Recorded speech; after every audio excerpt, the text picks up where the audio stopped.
Elliot Cadeau and Jaylen Washington have gone portaling, and while that's always tough, it's the right call. This is Tyler Hansbrough, and you're listening to Locked On Tar Heels. You are Locked On Tar Heels, your daily podcast on the UNC Tar Heels. Part of the Locked On Podcast Network, your team every day. Hey there, what's up? It's Wednesday, March 26th, 2025. Welcome into the Locked On Tar Heels podcast. It's the only daily North Carolina show out there. I'm your host, Isaac Schade. You're joining me at the place to get your Tar Heels content every single day. It's all part of the Locked On Podcast Network. Thanks so much for making this your first listen or watch to get your Wednesday started the right way. Special shout out to all you everydayers joining us, our Locked On Tar Heels insiders, and all the great members of the Discord as well. Coming up on the show today, unfortunately, we do have the first portal attrition, I guess that's the word we'll use. Elliot Cadeau and Jaylen Washington both officially being announced on Tuesday afternoon as having entered the portal. So we're going to unpack that. And that means that Carolina needs help then in the backcourt and the front court. So I want to discuss some portal potential incoming players. And the way I look at it right now, one of the ways to do that is go raid the Mountain West Conference. I'll explain that later on. Yesterday we discussed Liam McNeely as a transfer portal target coming from Virginia, the great shooting guard. And it was confirmed, passed along to me on Tuesday evening, that Carolina and Liam McNeely did indeed speak multiple times on Tuesday, and that they will probably set a date for a visit. There are obviously other schools in the mix, but this is great news for Carolina. We'll keep tabs on all of this as it unfolds. So we start here discussing Elliot Cadeau and Jaylen Washington entering into the portal.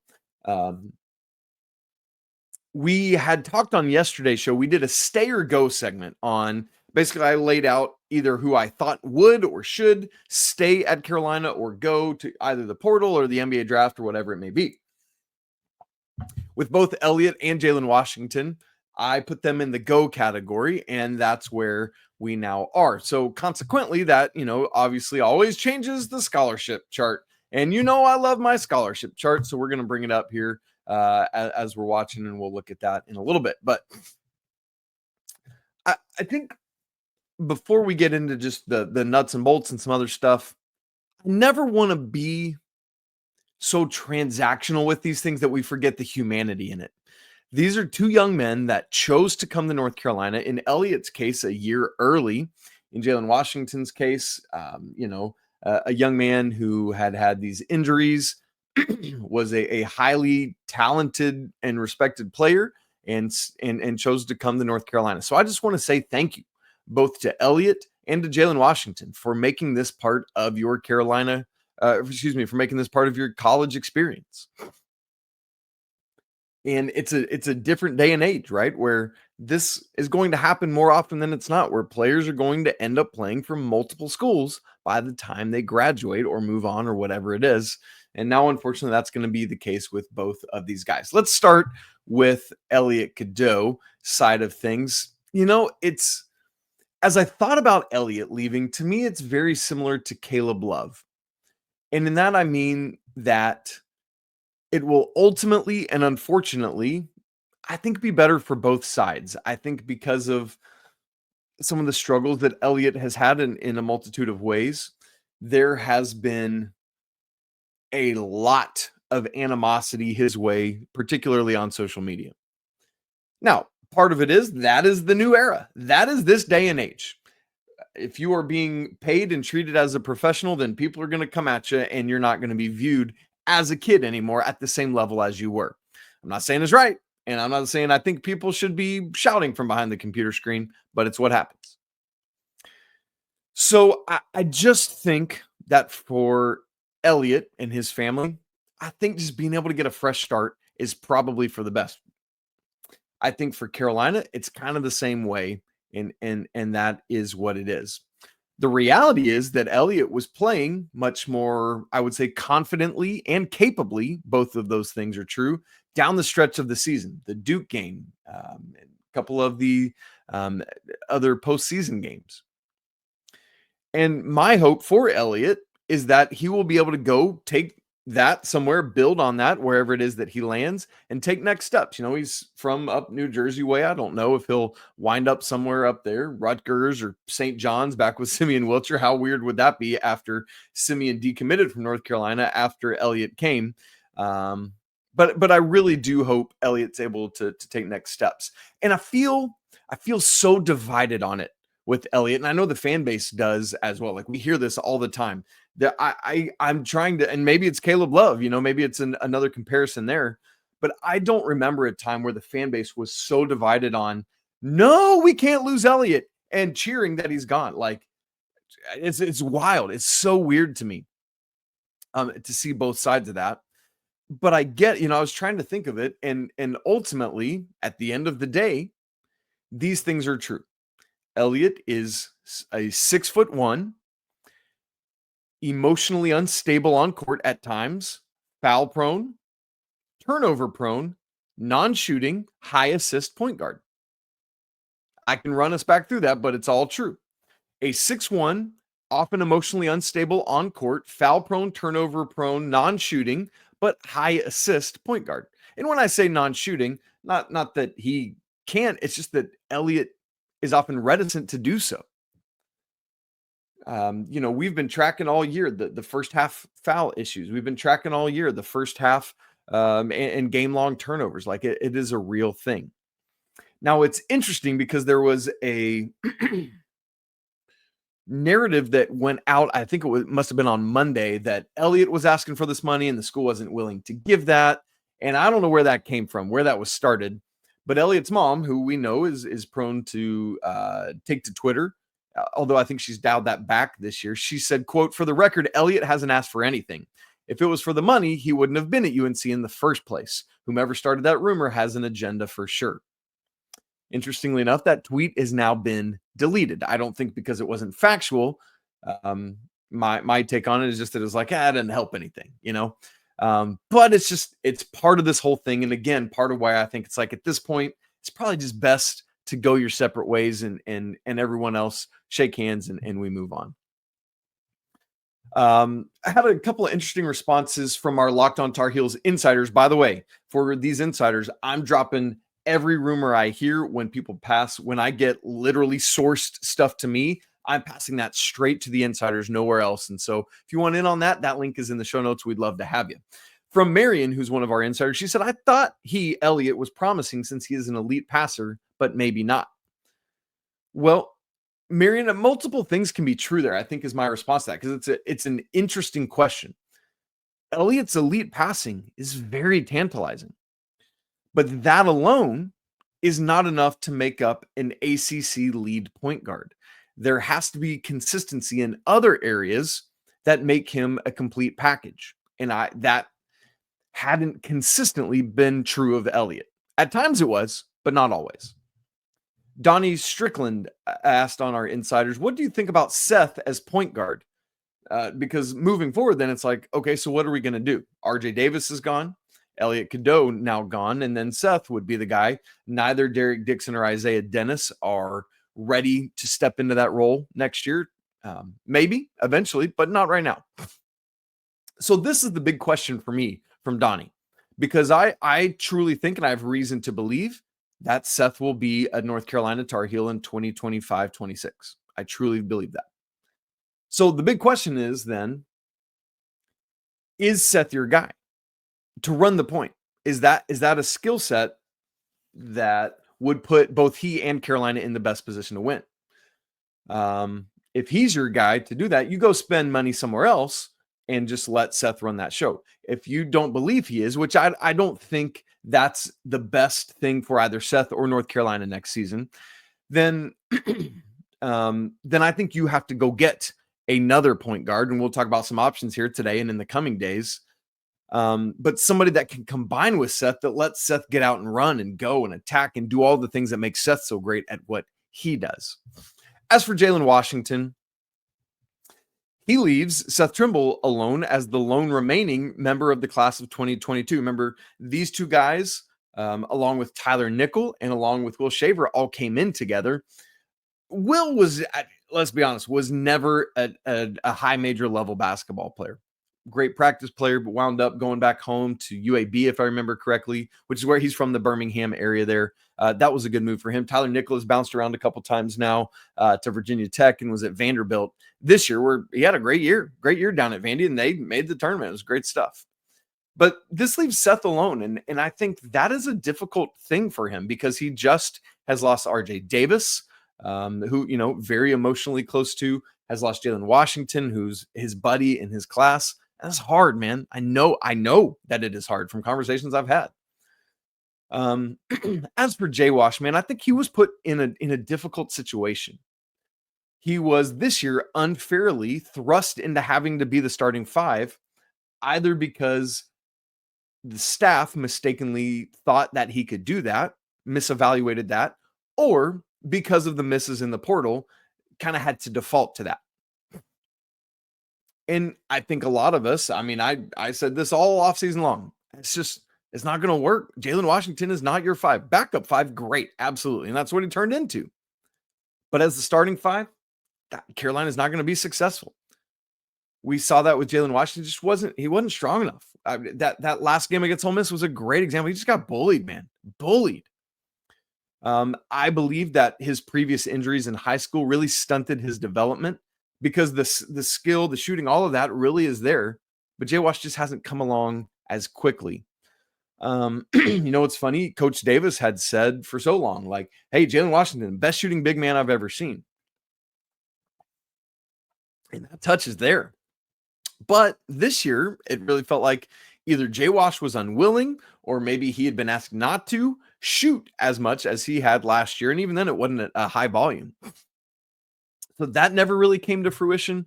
He's a great kid, a kind kid. Sometimes we will see that ferocity out of him that I would have liked to have seen constantly and always, like that. Good grief, that dunk he had as Carolina was making their run against Ole Miss. It's like that thing. It's like that pops every now and again from Wash, but not enough. We needed to see more of that.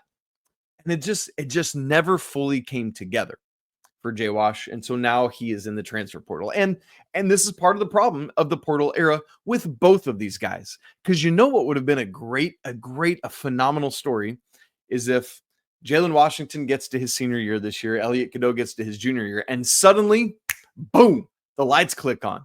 Elliot cuts down on his high turnover rate. Elliot is willing and able to take those shots. Jaylen Washington is a monster on the boards and dunking stuff and having post moves. And maybe we would have never seen that. But the thing now is that we won't ever get to know if we could have. That's where the portal doesn't give us the Bryce Johnson moment, right? You think Bryce Johnson sticks around to turn into what he did his senior year in this era? I don't think so. And so we will never truly know if Elliot could have put it all together for his junior or senior year. We will never now know if Wash could have put it together this year and had a Bryce Johnson senior type jump. That's unfortunate, but it is what it is. We wish those guys the best and their families the best. And again, we thank them. You are Tar Heels for life. Now, as callous as maybe it seems with those guys out the door, North Carolina now needs a point guard and a big. And if I were doing it, I would suggest the Tar Heels raid the Mountain West for two of their top players from this past year, one of whom Carolina just saw up close and personal. I'll explain in just a second. Right after I tell you about Supply House, get the supplies you need from the site made for the skilled trades. Supply House. Whether you're in plumbing, HVAC, electrical work, Supply House is the reliable way to order products online.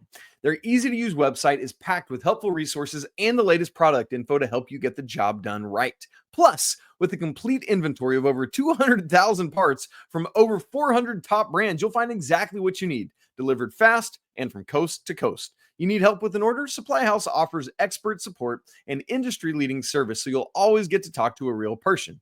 And for trade pros who are looking for that extra edge, their free TradeMaster program offers exclusive perks like a dedicated phone line, free shipping, and discounts on every order. Thousands of skilled professionals are already taking advantage, and now it's your turn. Join the TradeMaster program today at supplyhouse.com/TM and start ordering plumbing, HVAC, and electrical supplies with just a few clicks. Plus, use promo code SH5 for 5% off your first order. Check it all out at supplyhouse.com. Elliot Cadeau is out the door and into the transfer portal, and that means Carolina is going to need a starting point guard, unless you believe that that's Seth Trimble, and in which case, you also need a backup point guard. So either way, you need a point guard. We talked yesterday about Isaac McNeely, the Virginia transfer. That's not his game. He's the shooter. That's who you're going for that outside shooting. We still need the Tar Heels a playmaking, score-capable point guard. Somebody that can do that, the playmaking, hopefully at an Elliot Cadeau level, because, man, he had that in spades. But somebody who cuts down on the turnover, somebody who can score more and know when to balance and when to do what. And for me, one of those guys is a guy by the name of Donovan Dent, who is in the transfer portal out of New Mexico. Oh my goodness, this dude is electric. I love watching him with the ball. I've been, because I cover college basketball nationally, so I get to see all these guys all the time. I have been enamored with Donovan Dent for multiple years. He's just finishing off his junior year. All have been at New Mexico. Part of this, let me just say this immediately. I think it's now or never with Donovan Dent. Like, this is somebody that if you want to try to get, you gotta get going fast. Why? His head coach at New Mexico is Richard Pitino. Yes, Rick Pitino's son, who is now taking the reins at Xavier. Xavier's coach Sean Miller is taking the head coach job at Texas, where Rodney Terry was just fired. So Sean Miller goes to Austin. Xavier's vacant. Richard Pitino goes up there. Now, that news came out on Tuesday evening. We knew the Donovan Dent news previously. So I'm just surmising that Donovan Dent might be inclined to follow Coach Pitino up to Xavier, where, funny enough, he will play his dad. But the order of these things just makes me wonder about it. And I don't know if there's anything to that, but it did make me at least stop and think, like, I don't know if he is necessarily going to follow his head coach. Not that he wouldn't, but I think the options are there. We did receive confirmation on Tuesday night from multiple sources I saw that Carolina has indeed reached out to Donovan Dent. So we're at least at that level. And that's what I'm always wondering, like, is this just a pipe dream I'm putting out there, or is this something like legitimately that we've seen? And with this case, there has been contact made. Dent, as I've already said, is a rising senior. Remember, no more COVID eligibility. So just 1 year for Dent. He's 6'2", 185. So let's stop and talk about that, because one of the things we've said is no more 6 foot, 6'1" point guards. So he is bigger than RJ. He is bigger than Elliot, smaller than Seth. But the question is, how much bigger do you need, right? Are we looking for 6'4", 6'5" as your lead guard? Would you be okay with 6'2", maybe 6'3"? I think that's part of the equation for sure. At least you got some more size, but Carolina has to be able to find that. 6'2" might not be big enough, but again, it is bigger than both RJ and Elliot. Dent is from California, so there is that part of the conversation. Like, are you willing to come across the country? Are you looking to stay on the West Coast? You just want to follow the money? What are you trying to do? Right? Like that's always the question in the transfer portal. What is your motivation? Where do you want to go? You trying to get back home? You trying to follow the money? You trying to win a championship? You trying to play with your buddy? You trying to go with your girlfriend? All those questions we're always asking. With Donovan Dent, yes, he's not coming from a power conference team, but the the Mountain West Conference is right there behind the Power Five of the ACC, Big East, Big 12, Big 10, and SEC. In college basketball, that's the 6th best conference. And so they're right there. So for me, there is no concern with Donovan Dent about a Christian Keeling, Cade Tyson sort of up transfer situation. That's not a thing, because this dude's got it. And we've seen it on the highest levels already. He is a Mountain West player who is a straight up dude. And if you need to know, all I got to tell you is he is the Mountain West player of the year this year. He led the Mountain West in scoring at 20.4 points a game. This is maybe all you need to know. Elliot Cadeau's career, we have to compare them, right? Like, it just makes sense to do that. Elliot Cadeau's career high in scoring is 19 points. Donovan Dent's average was higher than that this year. Let that sink in. This player who we're talking about going after has a higher average points per game than Elliot Cadeau's career high for any one game. Dent had 19 games where he was higher than 19 points this season. Elliot Cadeau never scored more than 19 in either of his first 2 years in college. And again, that's not as much his game as is the setup. But the great thing with Dent is he brings both the scoring and the setup. that all comes together. And he does so, I might add, with a better field goal percentage than Elliot. Donovan Dent's career field goal percentage is 50.3%. Now, part of that is because he's not similar to Elliot, and this might be a deal breaker. He's not a volume 3-point shooter. But his career field goal percentage is 50.3% to Elliot's 43.2. That's the thing, man. That matters. So he's scoring more points more efficiently. What are we talking about? 6.4 assists per game to 3.1 turnovers per game. That's very commensurate with where Elliot's at. So you're right in line with that. Although we'll get to this, but his turnover percentage is much, much lower. 1.4 steals a game. That's a nice thing that he brings there. Again, he's not a volume shooter. 1.9 3-point attempts per game for his career, but makes them at 40.9% last year. So when he did take them, he hit them at a 40% clip. You live with that. 2.3 rebounds. That's a number I'd like to see come up. So some pros, some cons with Donovan Dent. The pros: speed. He's a quick guard. He knows how to get to his spots. So it's not just that he's quick, but he's got high basketball IQ. So he knows how to use that quickness, right? Like, that's a dangerous combination. Now, I'm not saying he's Seth Trimble. Like, Seth Trimble is more athletic than Donovan Dent to my eyeball test, and honestly, from scouting reports that I read. But he is quick enough where he's going to be one of the quicker, more athletic guys on the team. He is above average in that regard. Another pro for me with Donovan Dent is his balance of scoring and playmaking. You just heard me talk about it. He's got the same basically assists and turnovers as Elliot, but the higher points, the higher scoring. And that balance, the gravity that draws, allowing him to set up other guys, that's fantastic. So you think about pairing that with Isaac McNeely. Liam McNeely is the UConn freshman from this year. You pair Dent with Isaac McNeely, homie from Virginia is about to have a field day. That's what we're talking about. That's the level we can get to. Now, is that possible to get all those guys? I don't know. But that's what needs to try to happen. He is an inventive playmaker. I love the way he just, it's crafty, man. I love watching him. He attacks 6.5 free throw attempts per game. He's getting downhill. And that's what you want to see from these guys. Get to the rim, finish, get fouled, or kick out, whatever it is. Great in pick and roll, too, I might add. Fouls.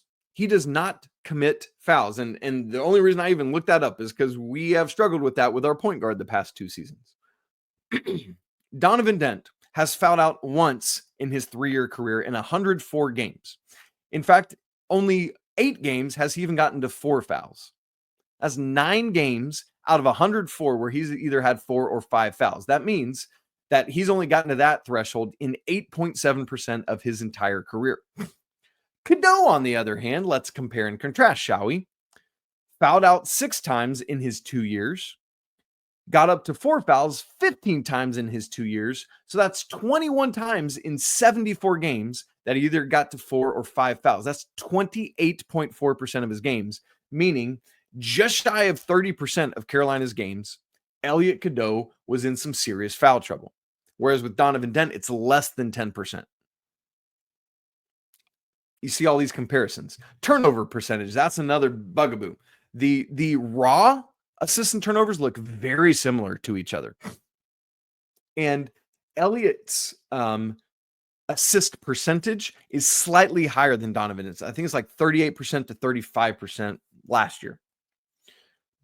But then you compare that to the turnover percentage where Elliot is 25.6, meaning he's turning it over basically 1 out of every 4 possessions when he's taking care of the ball, while Dent's is only 14.7.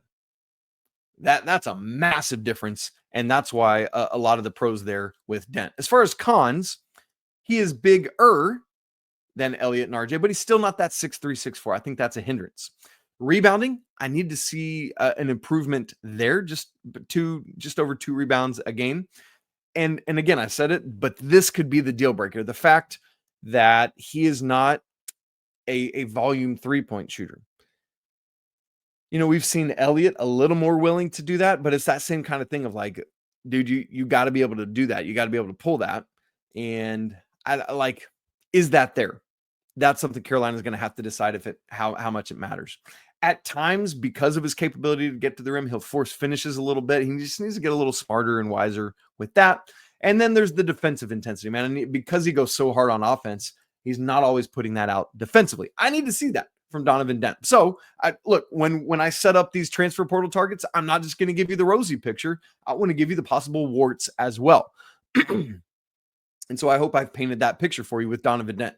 All that said, I would love to have Donovan Dent. There's another Elliot Cadeau replacement that entered the transfer portal on Tuesday. We're going to discuss on the Thursday show, so stay tuned for that. But there are options is what's nice. So if you lose one off the board, really pursue after the other. We'll see what happens there. But I'm going to leave you in suspense about that until the Thursday show when Coach Pat Kilby will be joining me, by the way. Now, sometimes with the transfer portal target, having seen him up close and personal is just what the doctor ordered to realize, like, oh my, I would like you to be on my team and not the other team. Such is the case with a player we're going to talk about next. We'll get to that in just a second. Right after I tell you about Monarch Money, you ever check your bank account and you're wondering like, hey, where'd all my money go? Well, between dining out, online shopping, and entertainment, man, it's easy to lose track, and that's where Monarch Money comes in. It's your personal CFO giving you full visibility and control over all your finances. Monarch Money is not just a budgeting app. It's a complete financial command center where you can track all your accounts, your investments, and your spending all in one place. So you can just stop managing your money and you can start actually building wealth. Instead of juggling multiple apps, you can use Monarch to check your finances, track your spending, even plan long-term goals. My wife and I, Maggie, we're always trying to make sure we're on the same page when it comes to finances. And thankfully, Monarch Money helps you do that. Managing money with your partner is smoother than ever. You can track shared and personal accounts. It's great being on the same page in that regard. So go ahead, take control of your finances with Monarch Money. Use code LOCKEDONCollege at monarchmoney.com for 50% off your first year. Again, that's monarchmoney.com, code LOCKEDONCollege for half off your first year. The reason I said Carolina should raid the Mountain West Conference is because not only do I want their player of the year, I want their defensive player of the year, their freshman of the year as well. Yes, doubling up is a guy that Carolina just saw last week, Magoon Gwath, the freshman, the redshirt freshman, I guess I should specify, from San Diego State. This dude is some kind of physical something. Guys to get some muscle on that boy's bones, but good grief. He is tantalizing to me, Magoon Gwath. I mean, when you think about what Carolina needs in the post, he's not in the mold of Armando Bacot. He does it differently, but boy, he can do it. And look, you saw it, right? Like, and any of you that might have been at the game, you saw it in real time as he's just coming back from injury and still goes out and just has a nice game against Carolina. Now, with Gwath, at least as of the time I'm recording, I have not yet been able to confirm out to him. So this one at this point is more of just a, oh boy, I would love that. So we'll see. He is in the portal, but he's also expected to test the NBA draft waters as well. I do think he will ultimately come back to school. And if I'm reading the tea leaves, I don't think he will ultimately come back to San Diego State. He's a Dallas native, so maybe that will play a role. Maybe he'd end up somewhere, I don't know, like SMU or one of the Big 12 or SEC schools there in the state of Texas. I don't know. We'll see. But there's that. He was, I alluded to it a second ago, but he was, as a freshman, the Mountain West Defensive Player of the Year. He was the Mountain West Freshman of the Year, and he made the All-Mountain West Freshman team, the All-Mountain West Defensive Team, which he better as the Defensive Player of the Year, and he was an honorable mention All-Mountain West Conference. This dude got accolade after accolade. He is sometimes we say, oh boy, that's a 7-footer. When we say that about Gwath, it's true. He is every bit of 7 feet. And now wingspan, 7'4". Good night. He's massive in height because he's not massive in bulk. He's only 205 pounds, right? Like, that's very skinny. You might hear 200 pounds. Like, that's a lot of pounds. Well, not on a dude that's, how tall am I? 5'11". Not on a dude that's 13 inches taller than me. You know what I'm saying? Like, I'm like 180, and this dude has 13 inches on me and only 25 pounds. I could probably blow on him and he might fall over, but I worry about that with Wemby too. It's that same kind of thing. And so, whatever. He is a rising sophomore, has 3 years of eligibility. That is massive, right? Like, I often compare it to if you're signing a bullpen pitcher or something. Are you under control for a couple years? Can we have that in free agency? And so, that alone, the fact that he's got 3 years of eligibility probably drives up the price with Magoon Gwath. That said, because of his tantalizing skill set, I don't know how long he'll be around in college before the NBA is like, look, I know it's so much potential right now, but we're coming calling because we want you and we need you in our ranks. This year at San Diego State, he had 8.5 points a game, 5.2 rebounds, and 2.6 blocks. He was the Mountain West leader in blocks per game, and he was 8th nationally in blocks per game. That's crazy. I would take that in a heartbeat. I would like to see those the points and rebounds go up some. But again, this is a freshman who's a little bit in and out of the lineup, banged up. We'll talk about that more in a minute. But those are numbers, and just the rim protection is great. But it's funny because he doesn't just camp out down there. He doesn't shoot a ton, but he can. 37.8% from three this year on just 1.7 attempts per game, but he was 17 of 45. That's enough to at least force a opposing five, an opposing center, to have to come out and respect that shot. It opens up the lane. It creates driving lanes. Maybe that's Donovan Dent getting downhill, kicking out to Isaac McNeely, hitting Seth as he's cutting, or Drake Powell if he comes back, whatever it may be. There's a lot of possibility there, man. And I'm encouraged by seeing it. The question is, can you get him?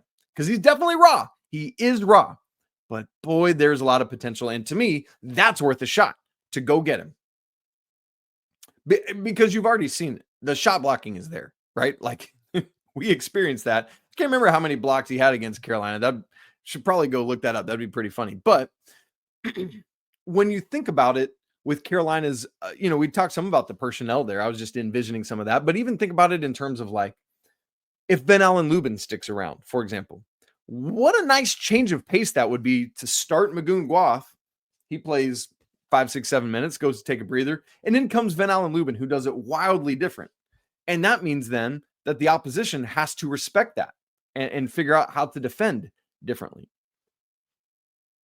I think that could be a really dynamic 1-2 punch, especially if Ben Allen is able to continue contributing the way he did down the stretch of this season. That's a front court I feel great about. Now, you need your foot, right? Like Caleb Wilson coming in, and Drake, if he's still around, would probably slide up sometimes, and we'll see what else happens. But that's what we're looking at, and I think there's a lot of possibility with it. Pros and cons, and then we'll get out of here. Pros, his combination of size at 7 foot with a 7'4" wingspan, plus rim protection, again, 8th leading shot blocker in the nation as a redshirt freshman, and the shooting capability. That's incredible. That combination is unicorny, right? Like we talk about that with a guy like Wemby. And I'm not saying he's Wemby, but he's nice. He's very nice. Next pro for me is the shot blocking. I mean, just pure and simple. Because it's one thing to just be long, but not everybody that's long has it. He's got it, man. He gets the timing. He gets the weak side timing. He knows how to just set you up and do it. And that's an encouraging thing to me. The other thing is he's got, with a lot of bigs, shooting mechanics are an issue because there's just so many moving parts. You're long, you're gangly. It's hard to keep that all together. I often remember Randy Johnson talking about that as like a massive pitcher is like, I'm so long. My pitching mechanics are hard to keep dialed in. And that I got to imagine that's true for Gwath. But yet, his shot looks nice. And it's going to continue to develop. He's going to continue to get better in those regards. And so, man, the combo of what he would bring from a skill set standpoint, I'm intrigued, man. I'm intrigued in a big way. And then the cons, because again, I want to share all sides of it. He's got to get stronger. Got to get more meat on those bones. That's a real thing. Another is injury concerns. He had a injury-plagued senior year of high school. He then redshirted his first year at San Diego State. They noticed like an ankle thing, so he had to have surgery for that, and then like 5 months of rehab. And then this year, he played as a redshirt freshman, but was in and out, had some injury. Like he was literally coming back from injury for the game against Carolina in the play-in game, wore that knee brace. That's a real thing. So is that an issue? Is that like, maybe we don't want Gwath because he's broken down? That's something you got to figure out. Do your physicals and maybe reject the trade if he doesn't pass the physical.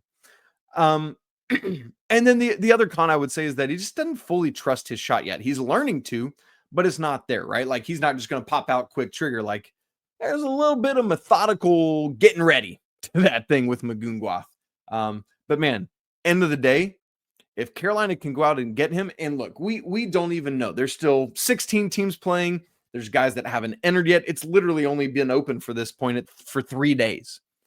So it's like, you don't want to rush out and get him unless it's like, that is my dude, and I don't care who else in the country opens up. That's the guy we want to go get. Then go get him. Absolutely. But at the least, I think you've got to be in conversations with him, pending other people who you might have your eye on that you want to wink at a little bit when they enter the portal and see if you can nab them. All right, guys. So there we have it. That kind of wraps up today. Let me remind us of everything we've talked about. Elliot Cadeau, Jaylen Washington, unfortunately entered the transfer portal and moving on. Or maybe you think it's fortunate. I don't know where you're at. And then we've also talked now about 3, if you go back to yesterday, 3 different transfer portal targets, 2 of which we have confirmation on that Carolina has talked with at some level, being Isaac McNeely, the shooter, the 6'4", 40% shooter from Virginia. He grew up in West Virginia, but went to UVA. Donovan Dent, the New Mexico, he's not New Mexican. He played at New Mexico, 20 points a game, Mountain West Player of the Year this year. And Magoon Gwath, who we just played against last week. He is an absolute dude and the reigning Mountain West Defensive Player of the Year. Can we just go get all 3 of those dudes right now and call it good, right? Like, I would love that. Spend the money, make it happen. So much more to come on all of this. Obviously, players are ongoing meeting with Coach Davis throughout this week. And then we'll be hearing more and more about that. I've heard from some sources about when those various meetings are. And so I kind of have my eye on when we expect to hear information about that. So we'll keep things dialed in there. Guys, thanks so much for being here. Again, Coach Pat Kilby will be with me on tomorrow's show. Got another couple portal targets to look at, and we'll have some other conversations as well. Make sure you're here for that. You don't want to miss out. If you've not subscribed to the Locked On Tar Heels podcast on YouTube, man, come on, join the party. It's growing like gangbusters all the time. You want to be in on that. You don't want to miss a second of it, particularly in this offseason, because we're talking transfer portal. We're getting ready for next year, getting ready for the Bill Belichick era, man. It's all coming in haste. Baseball season's going on, man. Absolutely love it. Also, if you've not joined the Locked On Tar Heels Discord, that link is in the show notes. Come hang out with us. We're chatting all day, every day. And that recruiting thread is blowing up right now. And if you want to go even deeper, if you want to get all of those rumors and insights from me about transfer portal targets and stuff like that, join the insiders, because that's where you get that. And sometimes I eventually share that with others, but sometimes I don't share stuff anywhere else other than in there. So that's a perk you can have as part of that, along with all my charts and stats and data and stuff like that. You guys know the deal. It's always a great day to be a Tar Heel. Can't wait to talk again tomorrow, but until then, peace.